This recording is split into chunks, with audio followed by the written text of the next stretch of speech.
Isang puto, pero dekadang yamang dagat ang tinupo. Isang iglap ng kasakiman, kapalit ay buhay, kinabukasan at kabuhayan.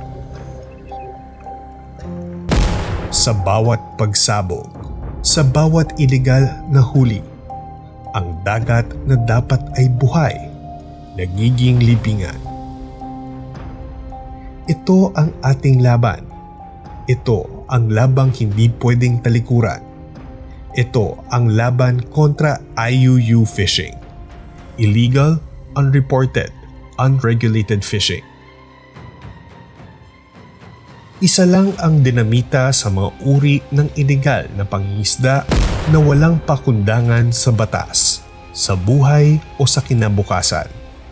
Isa lamang ang dinamita sa maraming anyo ng IUU fishing. Hindi ito simpleng paglabag. Isa itong tahimik na digmaan laban sa ating kalikasan, kabuhayan at kinabukasan. At sa digmaang ito, ang tunay na talo ay tayo. Tayong mga umaasa sa dagat. Sa Pilipinas, tinatayang bilyong piso ang nawawala taon-taon dahil sa IUU fishing. Hindi lamang kita ang apektado, kundi mismong seguridad sa pagkain ng bawat pamilyang Pilipino. Kapag patuloy na nauubos ang isda, gutom at kahirapan ang matatamasa.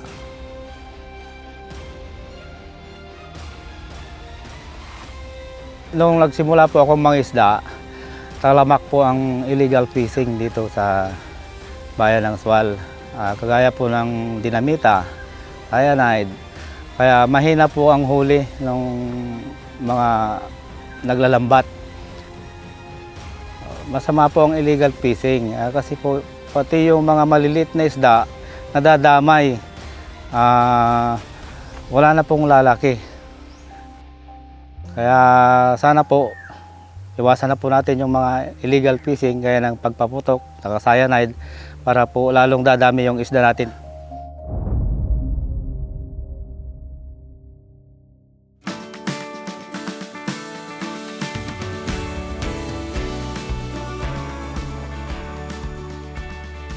Ngunit hindi nagpapabaya ang pamahalaan.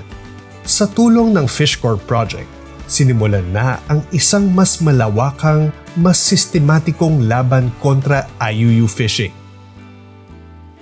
Ang Fish Corps o Fisheries and Coastal Resiliency Project ay nilunsad ng Department of Agriculture, Bureau of Fisheries and Aquatic Resources sa pakikipagtulungan sa World Bank upang tugunan ang mga ugat ng IUU fishing.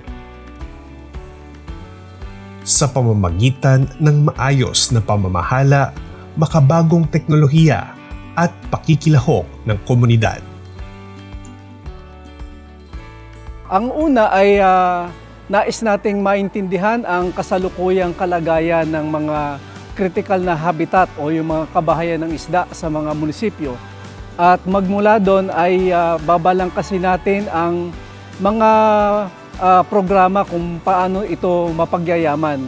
Kasama na rito yung pangangalaga, maayos na pagpaplano at ang pagpapatupad ng mga coastal resources management plans.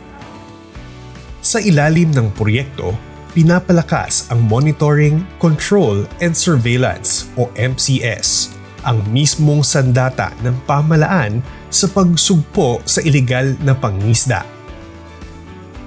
Sa pamamagitan ng Vessel Monitoring System o VMS, natutunton ang galaw ng mga komersyal na bangka sa karagatan. Ang mga walang permit o lumalabag sa mga itinalagang lugar, agad nahuhuli ng mga otoridad. Katuwang ang Philippine Coast Guard, PNP Maritime Group at mga lokal na pamahalaan, isinasaayos ang interagency coordination para sa mas mabilis na aksyon. Ang ginagawa po ng Coast Guard, Maritime Law Enforcement and Marine Environmental Protection. Sa Maritime Law Enforcement, nagkakandak po tayo ng regular na seaborne patrol, anti-illegal fishing operations together with the PFAR. At saka pinapangalagaan din po natin yung mga marine protected areas dahil ito po yung sanctuary o tinatawag na tirahan kung saan nagbibreed po ng yung mga isda po. Kasama na rin po dito sir yung coastal cleanup. So nililinis po natin yung mga tabing dagat para matanggal po yung mga basura. Ganon din po sir yung mangrove planting kasi dyan din po tumitira yung mga isda nagpaparami. Kakandak din po tayo sir ng scobucerero lalo dito sa may 100 Islands. So para po maging malinis pa rin po yung karagatan natin.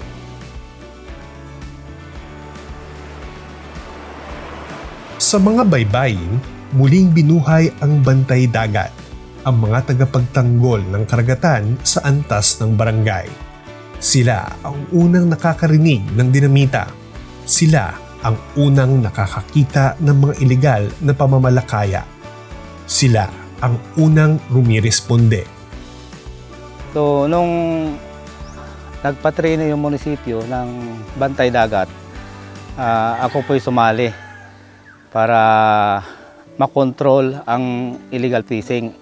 So, nung nasa bantay dagat ako, nakontrol po namin yung illegal fishing. Kaya po ng pagpaputok, dinamita, ganon, cyanide.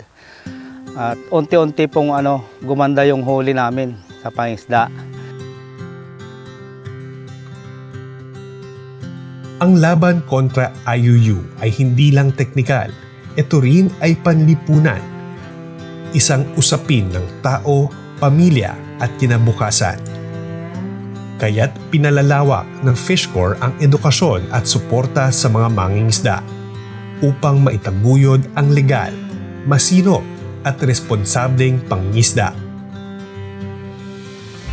Bago pa man ang proyekto, naitatag na ang Fisheries Management Areas o FMA, isang sistema ng pamamahala na nakabatay sa agham at kultura ng bawat rehiyon. Ngunit sa ilalim ng Fish Corps, higit pa itong pinatitibay. Mas malinaw na pamantayan, mas maigting na koordinasyon, at mas malawak na partisipasyon ng mga lokal na komunidad. Sa ganitong paraan, mas napoprotektahan ang yamang dagat, hindi lang para sa kasalukuyan, kundi para sa mga susunod pang henerasyon.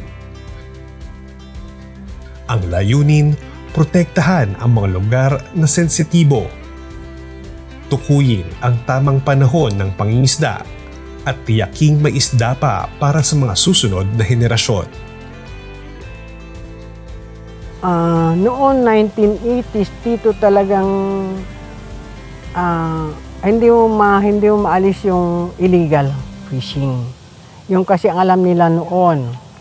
From that, nabawas-bawas hanggang magkaroon sila ng information dissemination regarding the illegal fishing, kung anong magiging sanctions para sa kanila kung sila nahuli, and then unti-unti mo sila na i-convert into a legit fisherman. Ngayon naman is may mga intervention po ang BIFAR. Nagbibigay po sila ng mga projects just like the milk fish production, fish cage.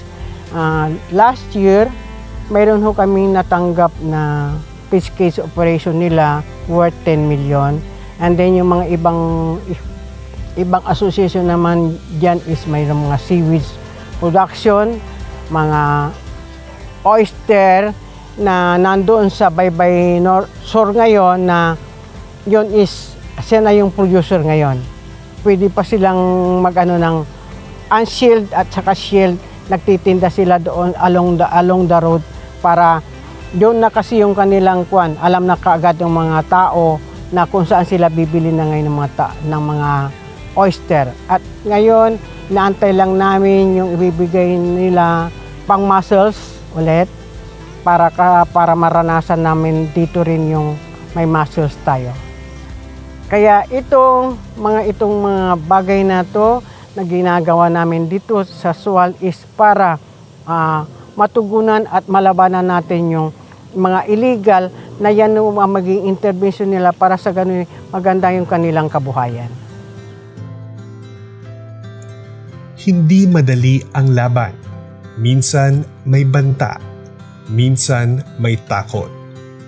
Pero sa bawat kilos ng Fish Corps, may binubuong pag-asa. Kami po ay nananawagan sa inyo na kung ano man po ang inyong hangarin sa mga kasalukuyan at saka sa hinaharap na pag-iillegal, itigil nyo na po. Kasi kami mga PNP Maritime ay walang tigil na humahabol sa inyo para ipatupad namin ang batas na nararapat para magandang maayos at mapakinabangan ang ating karagatan sa susunod pa ng mga henerasyon.